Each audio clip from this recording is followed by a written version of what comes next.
Hello, my name is Michael O'Keefe, aka The Movie Wist. If you enjoy this interview and want to hear more top-notch film industry conversations, please press the thumbs up, subscribe to this channel, and hit the bell to stay in the know. Hello, Jonah Blechman.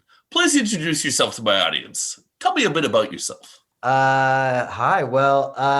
I am an actor, a writer, a producer, a bit of an entrepreneur, and I feel like I help shepherd stories and storytelling in a lot of different ways. That's kind of how I would describe myself. Okay. All right, so let's get a little bit more, even more meta. Why do you like to act?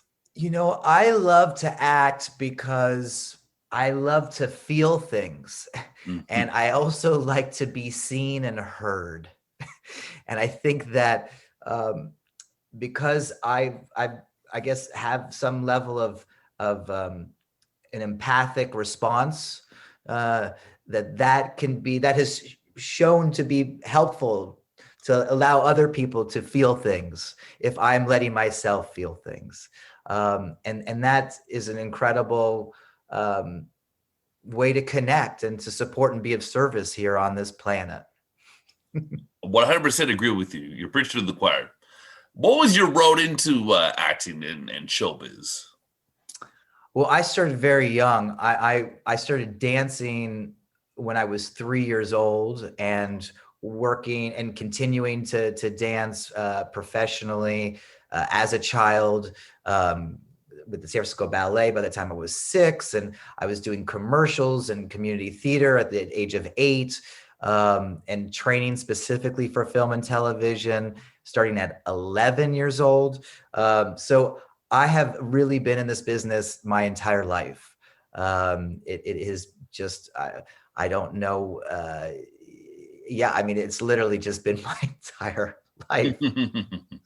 Wow. Jeez Louise. So who are some of your all-time favorite actors? Oh gosh, I mean, there are so many, but from Meryl Streep and De Niro and Hoffman and all of the Hoffmans really are really great. And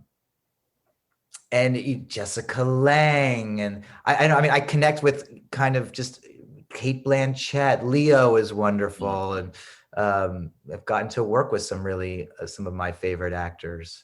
Who are some of your favorite actors you got to work with? Leo DiCaprio, Robert De Niro, Tobey Maguire, Anne Margaret, James Gardner. God damn, man. Nick Offerman was wonderful. Eric Dane, Alicia Silverstone, just a ton of people. Yeah. Wow. Yeah. I think a better question is like, who would you like to work with? Who haven't you worked with? I've not worked with a lot of people, and I like to work with people again. I mean, I would love to get to work. Who would I love to get to work with? I mean, I really would love to work with Meryl Streep. But there's so many actors. Frances McDermott. I mean, everyone. Gosh, I can't answer that. There's just too many. I'm just going to be continuing to think. I get it. Frances McDormand's killed it right now, right? Yes. She's doing great. Yes, unbelievable.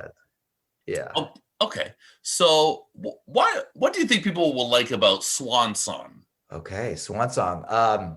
Swan Song is just a wonderful film in the same vein as The Straight Story or Nebraska. Having someone at the end of their life kind of completing some aspect of their life, and Udo Kier, who's been in 200 films.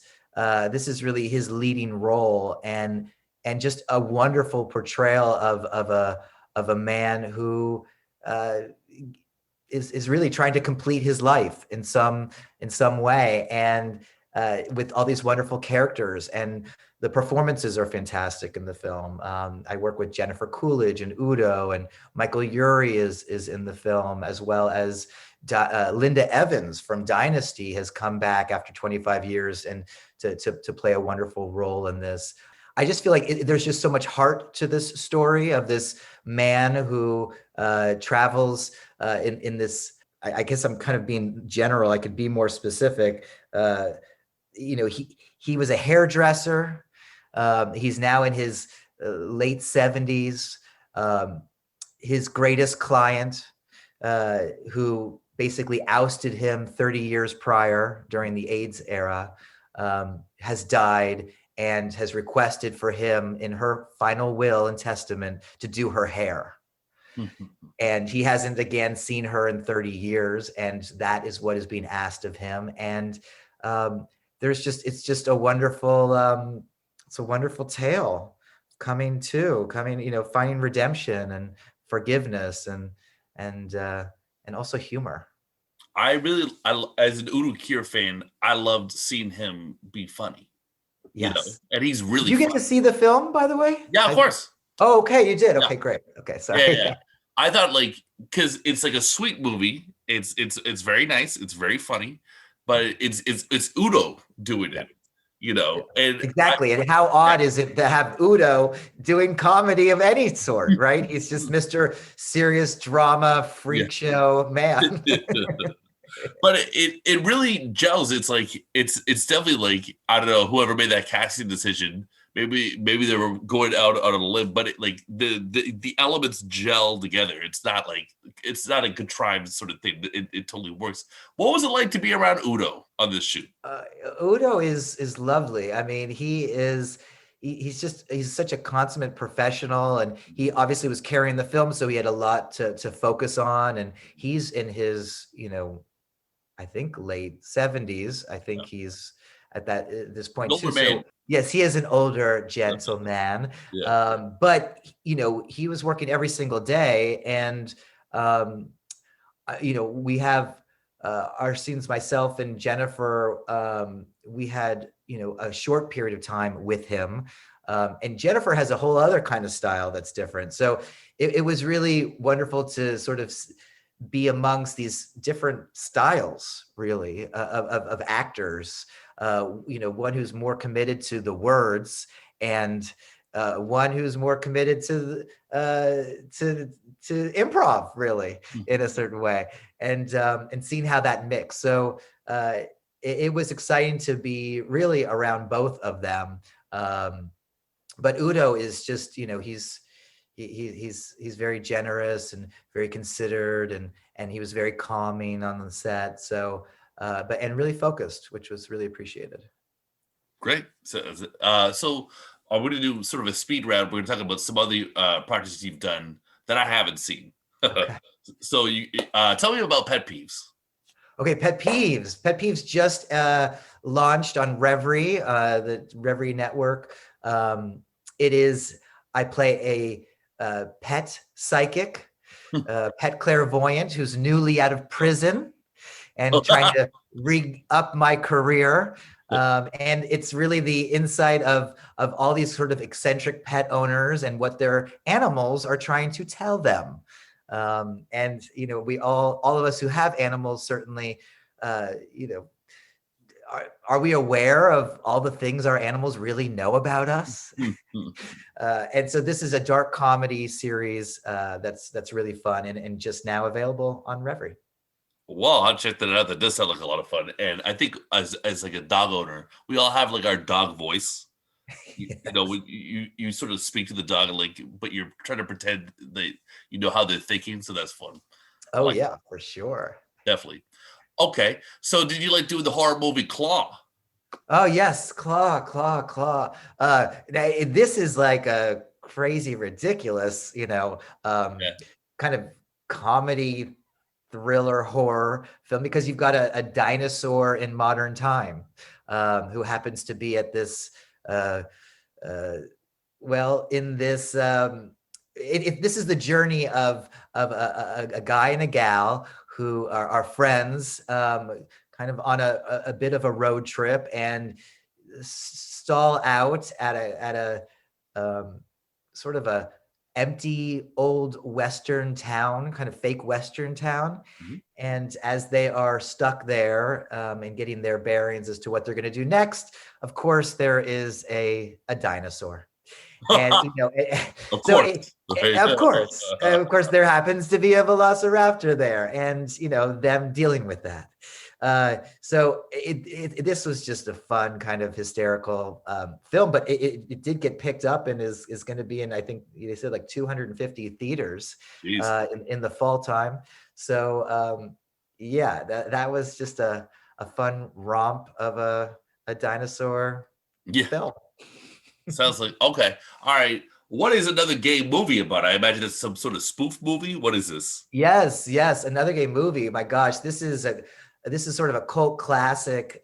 It's basically the queer version of Porky's or Okay. American Pie. It Ah, takes place in a queer world. It's very much homage to those films, and it's about four young boys just wanting to get laid, basically. ah, And it is a okay. teen sex comedy that is totally an education for anyone who is straight or queer, Yeah. and just so much fun. And that film came out 15 years ago, so it's having its director's cut re-release, 15th anniversary, and Meg Stoll is in it. Uh, uh, God, there is a ton of different stars in the whole franchise because there was a sequel to it as well. Oh We had wow. RuPaul and Richard Hatch from Survivor and Mm. um, Scott Thompson. Richard Uh, Patch, was he the winner of the first Survivor? He said yes, yes, okay. Oh, that yes. guy's crusty. The naked man. Yeah. Uh, Yeah, oh my and he God. is naked in this as well, but playing himself. Uh, uh, yeah, Graham Norton Oh in the wow. UK, Yeah. and again, it's Scott Thompson, who's a fabulous comedic actor, and then also Michael Carbonaro. If you're familiar with the Carbonaro effect on True TV, he's a great hidden camera magician actor. This is something he stars into. Cool. So the festival circuit is so different these days. It's kind of just like this, right? All virtual. Yeah. It's a bit of a bummer, but Yeah. what was your South by Southwest experience like this year? We had basically because it was all virtual. Uh, there was no real like group screening or anything like that. So we had our own press kind of junket days where we just basically dealt with back-to-back interviews, and that was really my South by experience. I mean, everything else was virtual to see it, and you know, looking on the news and finding out that Magnolia picked it up, and it is going to play in the fall as well. But It's great. yeah, there really wasn't much of an experience It's a for that downer, one. I know. In the pre-COVID world? What were some of your favorite festivals to go to? Oh God, I mean, I love South by. I had other films that were there. Sundance is obviously just a wonderful experience. I've Mhm. had films there that have won and gotten jury prizes, and being in that environment is so beautiful and exciting, and so much talent around you.